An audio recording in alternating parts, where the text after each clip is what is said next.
Vamos nos encontrar 8 vezes, vamos lidar com essa energia que vai facilitar aí essa transformação. Porque é isso que a proposta da jornada do Desvenda-se é uma jornada transformadora, é um confronto. Nós vamos confrontar a nós mesmos, gerando uma limpeza, gerando uma ativação, para ver se a gente sai do automático, né? Para ver se a gente vem para a realidade e a gente começa a operar com a clareza que a gente precisa, com a direção, com a força. Porque, cara, nós somos muito, muito poderosos para ficarmos à mercê de pouca coisa, para ficarmos à mercê de porcaria, né? Então, o que, que vai acontecer aqui durante esses 8 encontros? A gente vai entender de uma vez por todas por que que a vida não está fluindo como você gostaria que ela fluísse. A gente vai identificar o que está travando. Vamos aproveitar para trabalhar aí e remover alguns padrões, crenças, excessos que com certeza não são nossos. Vamos reconectar o que a gente tem de melhor, vamos ativar nossa energia num processo de direção certa e vamos nos posicionar de uma forma mais firme diante da vida, né? A gente vai passar aí por 8 fases. A gente vai do confronto à consciência, à identificação, à limpeza, à reconexão, à ativação, à aplicação e um processo final de sustentação, que é o processo de sustentabilidade, que vai fazer com que a gente se mantenha, né? Uma vez que a gente saia dessa roda miserável que vive tirando a gente do nosso objetivo, a gente vai se manter. E o primeiro módulo, ele é um choque. Na verdade, o primeiro módulo, ele é um choque de realidade. Esse nosso encontro de hoje, ele vem trazer uma guerra. Eu quero que gere uma guerra na sua cabeça, eu quero que gere uma crise no seu coração para você acordar definitivamente, porque com toda certeza a maioria de nós não está vivendo verdadeiramente o que nós somos. Nós não somos o que nós estamos vivendo. E é isso que a gente vai começar a trabalhar hoje, é isso que a gente vai começar a mexer, né? Porque com toda certeza, talvez a coisa mais perigosa das nossas vidas não seja o que aconteceu, não seja as coisas que se deram nas nossas vidas, mas sim a versão que nós acabamos criando para poder sobreviver. Talvez alguns de vocês não tenham se dado conta disso. Mas nós acabamos criando novas personas, né? Nós criamos coisinhas para se ajustar, porque alguma coisa não estava dando certo.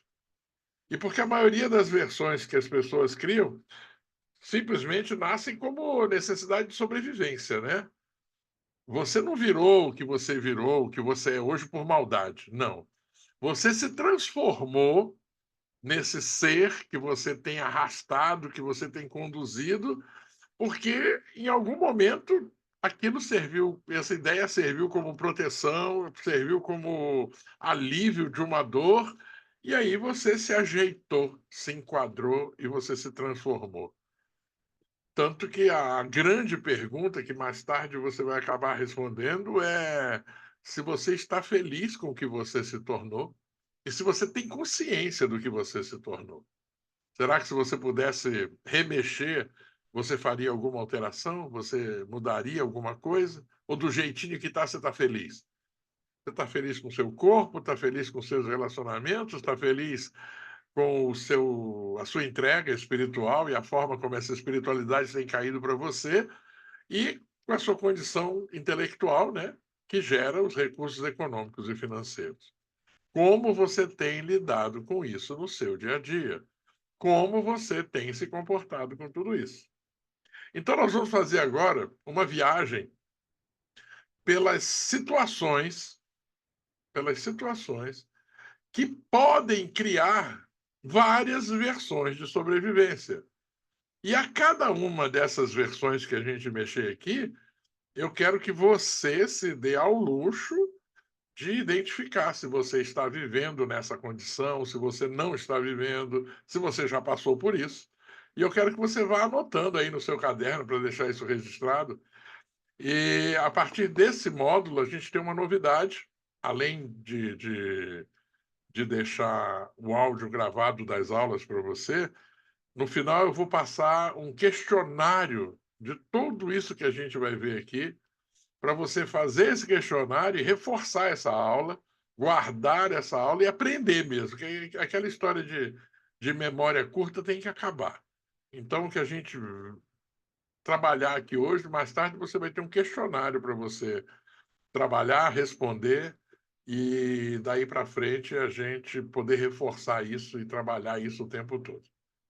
Então, a primeira situação que nos levou a criar uma versão de sobrevivência é uma situação muito conhecida e que muitos aqui devem ter passado, que é de ser rejeitado emocionalmente na infância. Você foi rejeitado emocionalmente na sua infância?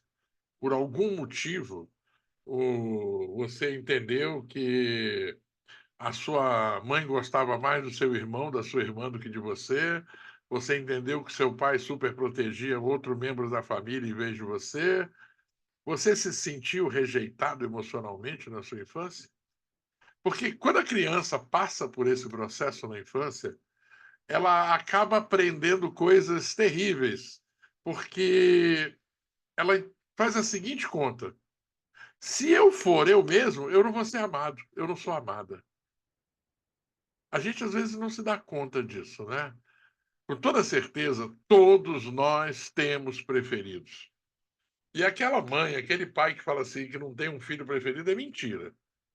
Tem um que merece um cuidado especial, tem um que dá mais defeito, dá mais atenção, com toda certeza tem um filho que puxa, tem um elemento que puxa. Mas isso não se dá também só na família, né? Isso pode se dar no grupo da molecada. De repente, os meninos montam um time de futebol e você sempre fica de fora. De repente, as meninas, tá todo mundo já arrumando namoradinho, dando beijo na boca e ninguém te quer. E tudo isso é uma forma de ser rejeitado emocionalmente na infância. Por que na infância? Ah, Harry, mas não pode nem namorar? É, não pode nem namorar, mas a gente sabe que todo mundo quer, e principalmente de uns bons 20, 30 anos para cá, o tal do bebê é uma preocupação muito grande da molecada aí. Todo mundo quer tirar o bebê, né? E para tirar o bebê, isso aí é o quanto antes. Hoje está pior ainda, porque no Rio de Janeiro, nas favelas, as novinhas elas têm que transar e transar com os mais velhos para deixar de ser novinha para ganhar um título de gata, mulher ou qualquer coisa. E isso tem gerado um transtorno infinito.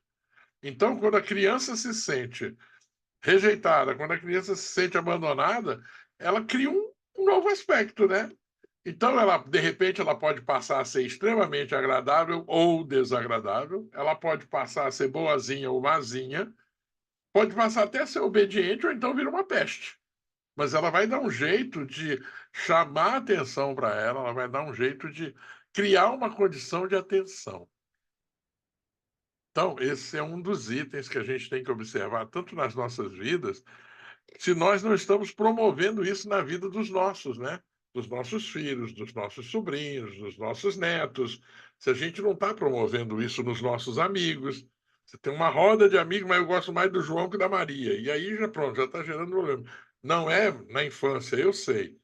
Mas a gente carrega isso ao longo do tempo e acaba prejudicando lá na frente, né? O que não é nada bom. Um outro ponto que cria essas versões de sobrevivência é quando você cresce num ambiente de crítica constante. Se você não passou por isso, amém, você é uma pessoa feliz. Mas se você vivia num lugar onde o tempo todo você era corrigido, corrigida, o tempo todo julgado, julgada, o tempo todo diminuído, isso com toda certeza gerou situações que hoje você acha talvez normal, você se acha bonitinho, bonitinha, mas isso é um gerador de transtorno infinito. E essa condição específica de crescer num ambiente de crítica constante, gera uma coisa não, gera duas coisas que são muito danosas. É a condição do perfeccionista, porque aí você passa a gerar uma situação em que você quer fazer tudo da melhor forma possível, só você sabe fazer, e você é o mestre dos mestres, e que leva você a uma outra condição miserável, que é de ser uma pessoa extremamente controladora. Você pode ter se tornado um perfeccionista e um controlador por outros motivos, mas um dos motivos que forma controladores é quando você vive num ambiente de crítica constante. Às vezes, você nem foi criticado, nem criticada diretamente.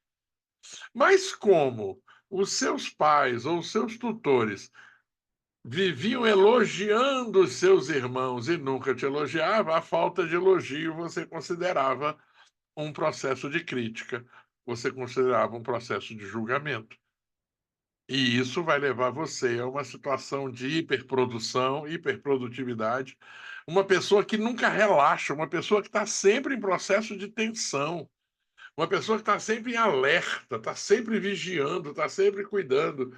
Então, se você viveu num ambiente onde toda hora tinha alguém jogando uma pedra na sua cabeça, toda hora tinha alguém brigando com você, o que que acontece? Você começou a gerar, por sobrevivência, uma questão, uma situação que hoje, que são suas versões de sobrevivência, né? E que acabam sendo tão danosas e miseráveis que atrapalham a sua vida hoje. Porque o perfeccionista nunca vai ser feliz. O controlador nunca vai ser saudável. Presta bem atenção nisso. Uma pessoa perfeccionista jamais será feliz. E uma pessoa controladora jamais será saudável. Porque a necessidade do controle faz com que você despenque com alguma miséria, com alguma doença, com alguma dor, para poder usar isso para controlar as pessoas, para poder usar isso para controlar os familiares. E isso é miserabilidade absoluta.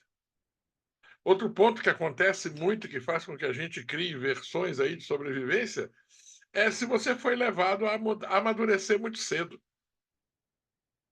Você foi levado a virar homem enquanto você era menino, você foi levado a virar mulher enquanto você era menino.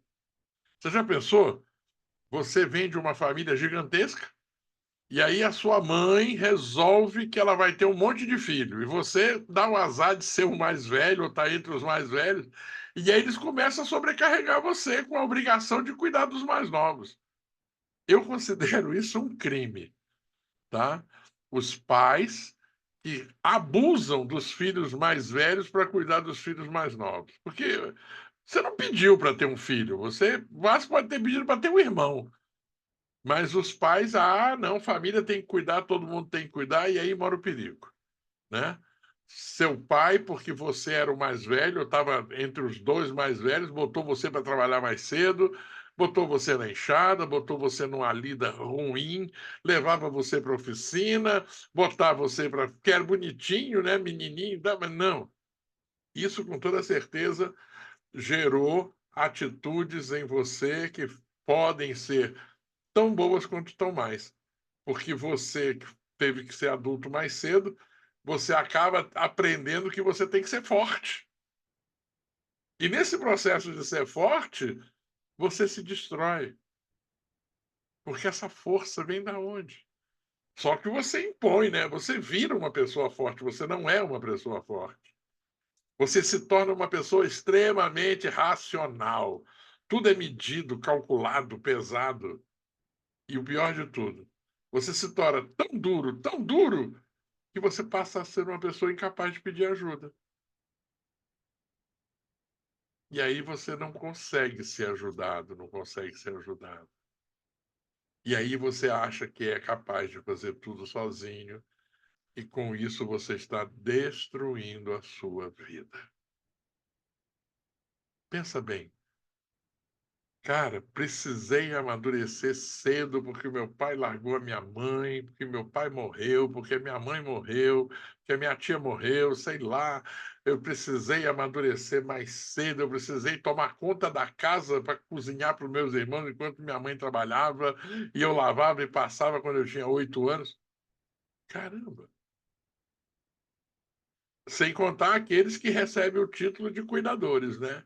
Ó, você é o mais velho, então você cuida de todo mundo. Aí você passa a não viver a sua vida em função de cuidar da vida dos irmãos.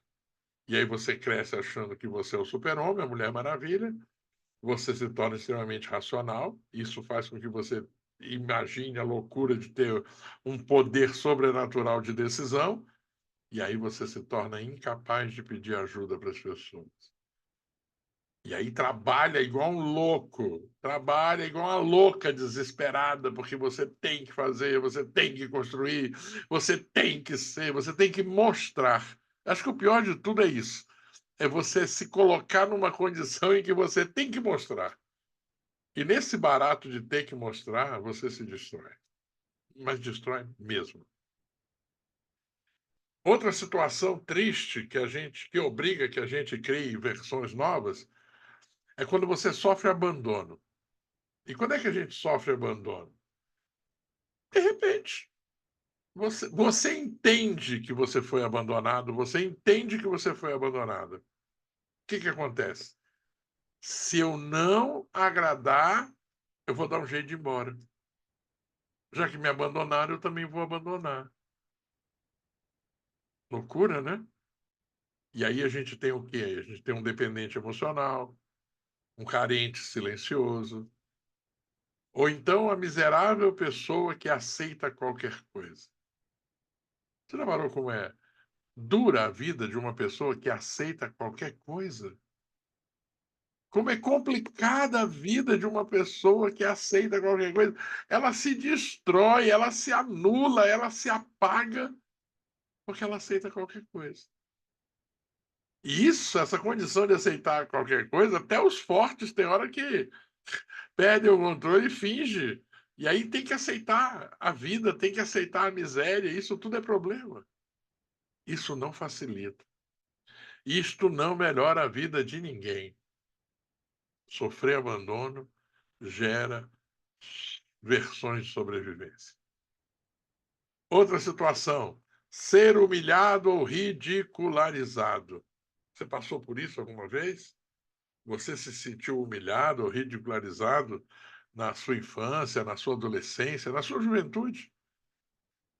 Quantas situações podem ocorrer de humilhação e ridicularização?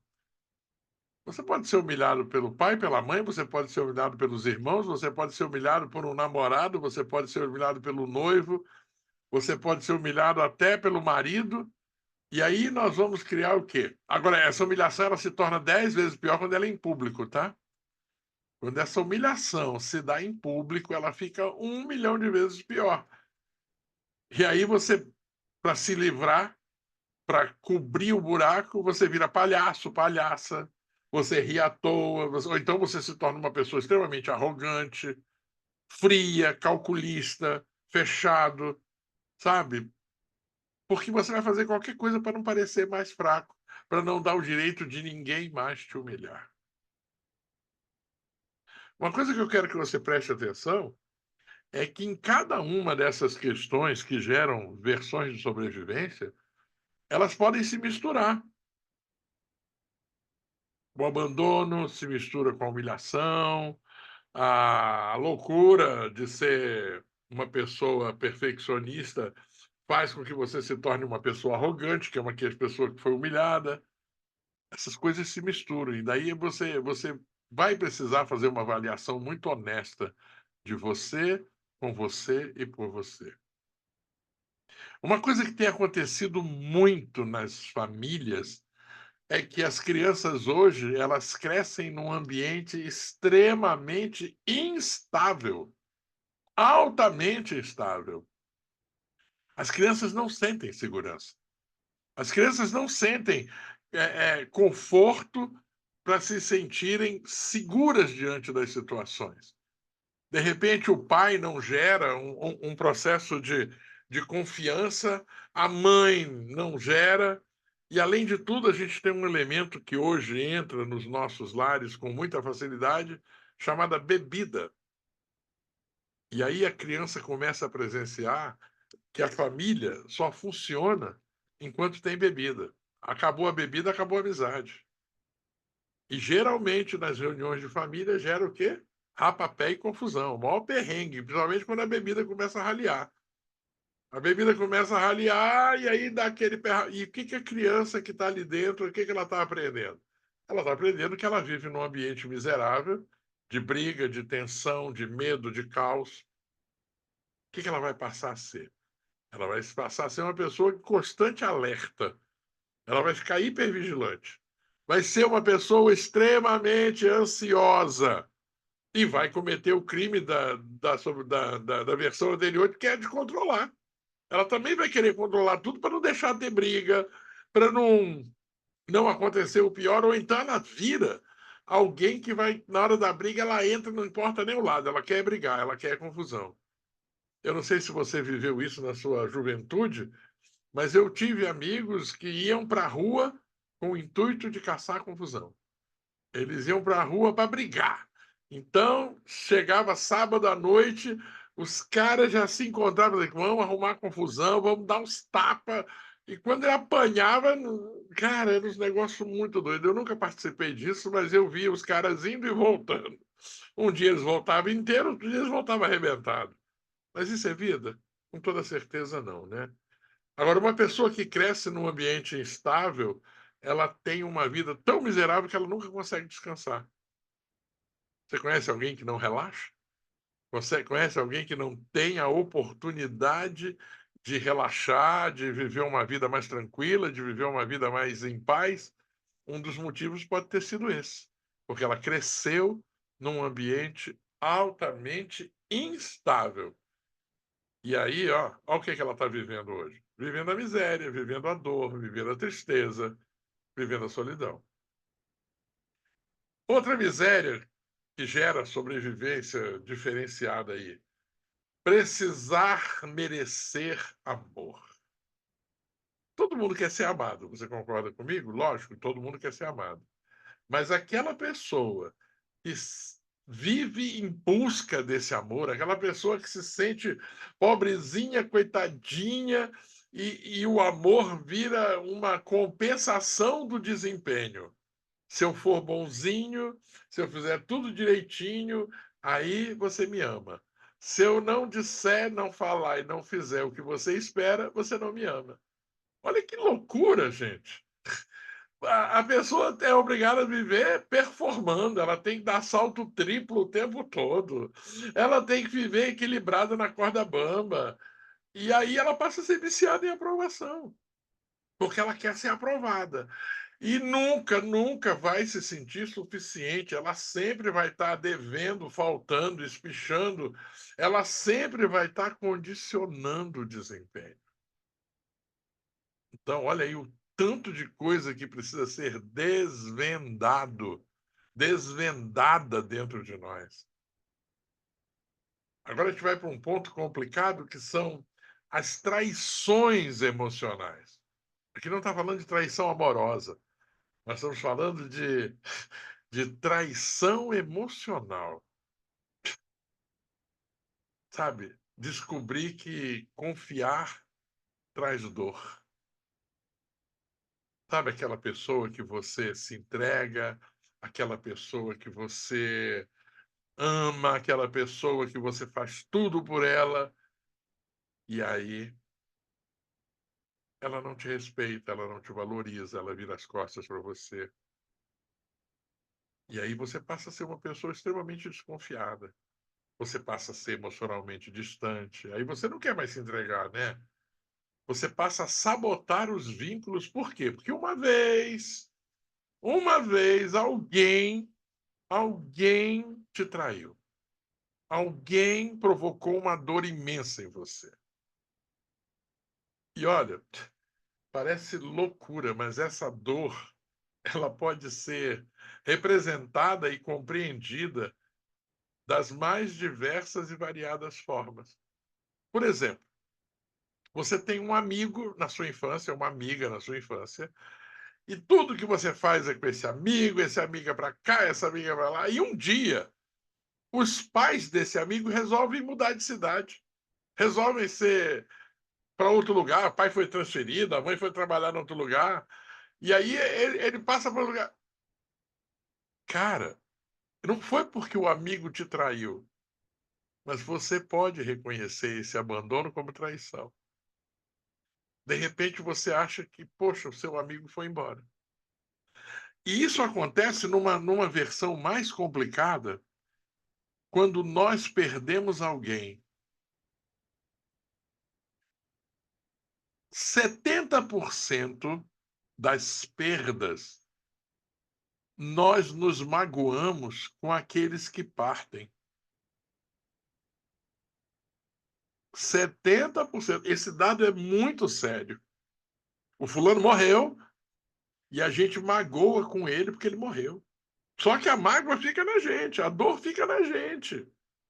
A traição, pô, o fulano me traiu, cara. Estava no auge dos nossos sonhos, dos nossos projetos, ele foi embora. O pai que morre muito cedo. Os filhos se sentem traídos. A mulher se sente traída. A mãe que morre muito cedo, os filhos se sentem traídos, o marido se sente traído. Porque, cara, como? Como? Poxa, estava tudo certinho. E aí, além de você se sentir traído, você ainda briga com Deus, que aí você passa a ter raiva de Deus, porque Deus levou o seu amigo, o seu pai, o seu irmão, a sua tia, a sua avó, seja o que for, que era importante para você. E isso é considerado traição emocional. E isso vai fazer com que você fique desconfiado, que você fique distante e que você passe a sabotar novas relações, novos vínculos. As pessoas dão muita importância, ou não dão importância, a uma questão que dizem assim: você tem que viver o luto. Você tem que viver o luto. Você já deve ter ouvido falar nisso, né? Você tem que viver o luto.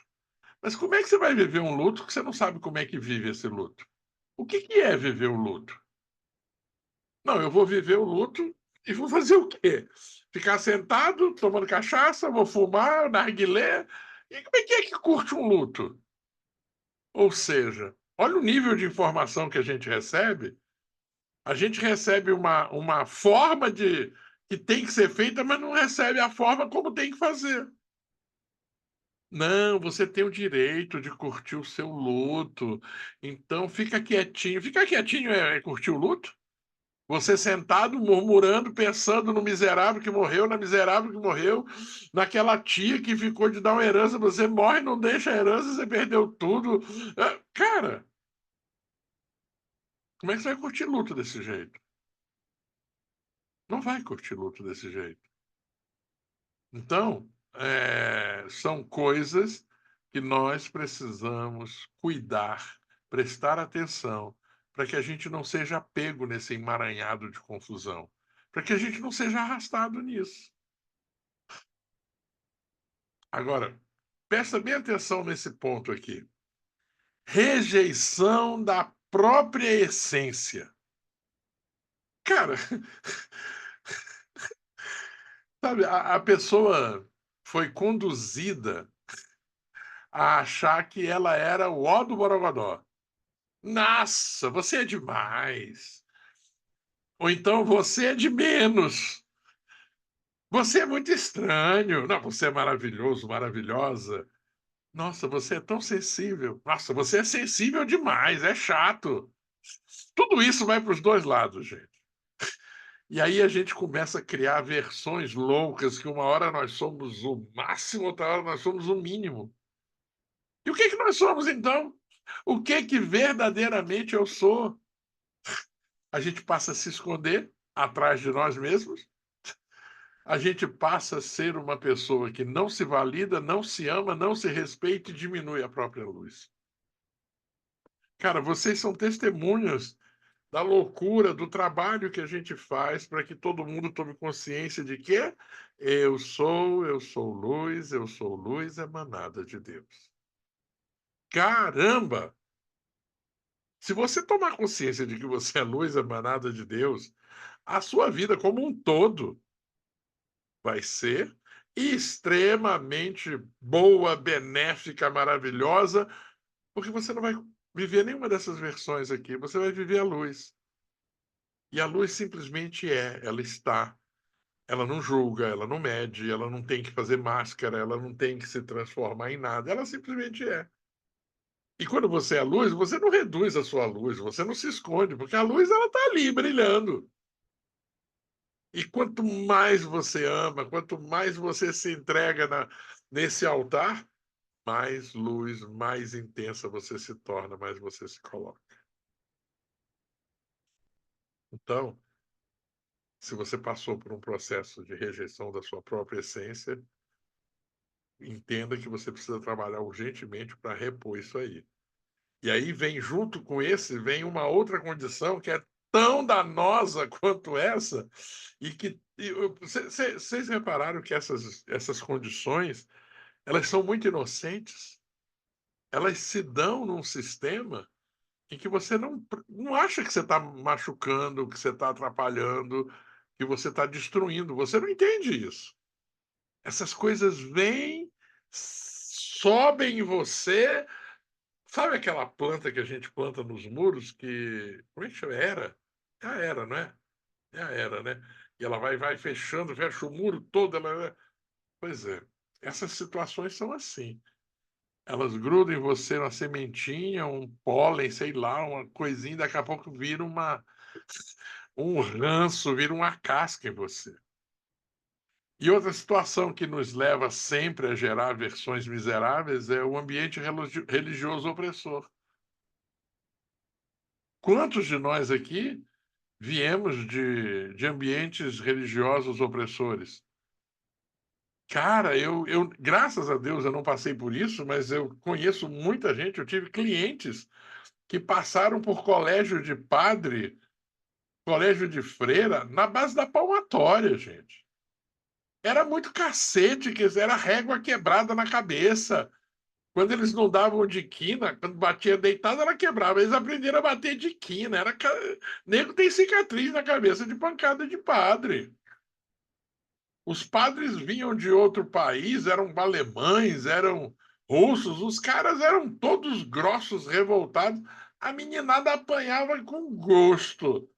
Tabuada sábado de manhã. Não sei se vocês ouviram falar numa tal de sabatina. Sabatina era sábado de manhã, o padre ou o professor miserável com a palmatória na mão e 3 vezes 9, 7 vezes 8, 9 vezes 6. E você repetiu a pergunta, pau cantava. 9 vezes 6, pá, pancada. É resposta, não é para repetir a pergunta. E isso, esse ambiente miserável, onde a espiritualidade virava medo, virava culpa, era um processo de controle, a gente passou a ser extremamente culpado, a gente sente culpa de tudo, porque qualquer coisinha a gente não vai mais para os céus, qualquer coisinha a gente não vai ser mais sucesso, qualquer coisinha a gente vai dar errado. A gente tinha medo de errar, a gente tinha medo de agir fora da botija, e aí o que a gente criou? Criou um Deus miserável. A gente criou um Deus triste, um Deus angustiante, um Deus sofredor, um Deus que não ama. E muitos de nós carregam esse Deus até hoje. Quando eu estou brigando na sua cabeça para dizer para você, ei, nós somos filhos e herdeiros de um Deus maravilhoso que não se magoa, que não se chateia, que não se ofende. Como? Se a gente sabe que Deus dá cacete, que Deus bate, Não, Deus não faz nada disso. São interpretações erradas de momentos errados, a interpretação escrita errada no Antigo Testamento, tudo isso bagunçou o processo.